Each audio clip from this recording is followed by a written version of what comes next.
All right, here are my unfortunate victims. There's 5. There we go.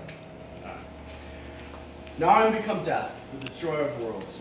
Robert Oppenheimer intoned this after seeing the first atomic blast. The atomic blast would usher in the nuclear age. Americans would at first see this as quite a destructive property. However, scientists would figure out a way to turn it into a constructive property. For the past few decades, Americans have dealt with the dueling issues of environmental conservation and energy use. America doesn't run on Dunkin' Donuts, though their campaign slogan would have you believe it. America runs on energy. Thank you.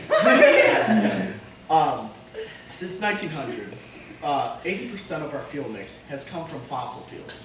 However, it has been found that fossil fuels are contributing to the overall decline of our planet's health. Fuck yeah. Americans look to renewable energy, however there are problems with renewable energy as well, such as being site-specific in some cases and not providing enough energy in others. A third option is nuclear energy. With the facts being stated at the forefront of our minds, I will show how nuclear energy works, what its advantages are, and what its disadvantages are. So how many here know how nuclear energy works? I know. Well, I'm glad that I surround myself with brilliant people. But just in case you needed one, here's a review. In nuclear power, scientists function much like necromancers from fantasy lore. They harness the power of decayed radioactive material. In a process called fission, neutrons bombard a uranium atom, which splits and releases more neutrons and essentially creates a chain reaction. This is according to the United Coalition of Concerned Scientists. 2/3 of our nuclear power plants in the United States function under something called a pressurized water reactor. If you remember how coal-based steam energy works, it follows a similar model. Rods within a pool heat up, which brings it to a point where it's not boiling, but it's creating steam. The steam is then siphoned in through a series of funnels and powers a turbine within the facility. Water that's not used is put into a different channel. This is what allows us to harness power from nuclear energy. Currently, 30 countries have operable nuclear power plants, with France, Hungary, Slovakia, and Ukraine using them as main sources of energy. Worldwide, there are 440 commercial nuclear power plants, according to worldnuclear.org. Now that we've gotten a steamy overview of nuclear energy, let's look at why it's used. As stated before, greenhouse gases are a threat that puts our safety as well as our planet's safety at risk. Since we began using fossil fuels, 374 billion metric tons of carbon dioxide has been put into the atmosphere. This is according to the CDIAC.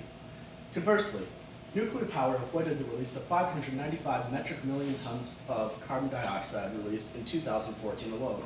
This is according to the Nuclear Energy Institute. To put that in another way, this figure is equivalent to the yearly emission of 135 million cars.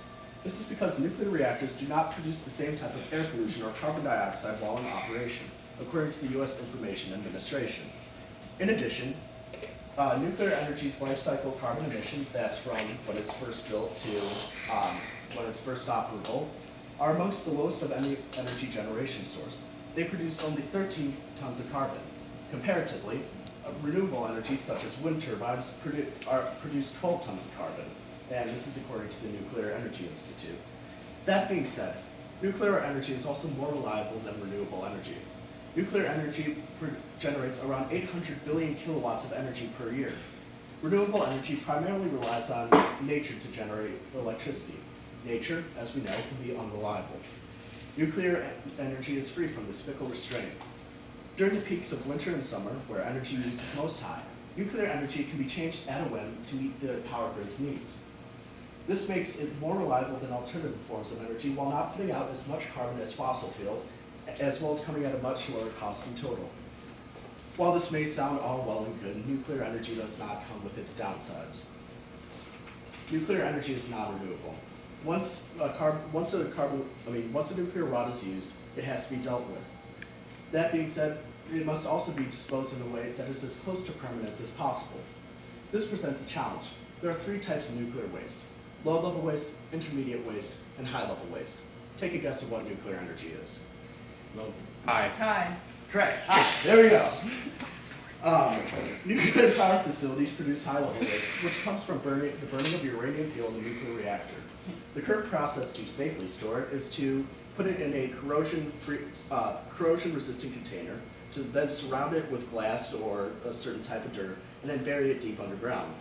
And while this works for the meantime, accidents can happen. And if an accident or disaster happens, this nuclear radiation could affect not only the surrounding area, but huge parts of the United States as well for years to come.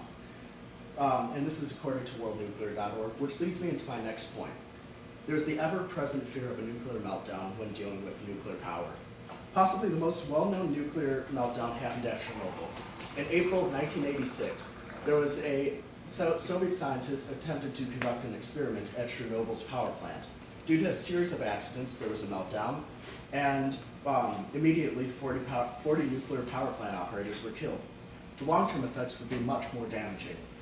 Scientists would track the health of those living around the surrounding area and would find 4,000 cases of thyroid cancer. Those who went to clean up Chernobyl immediately had a...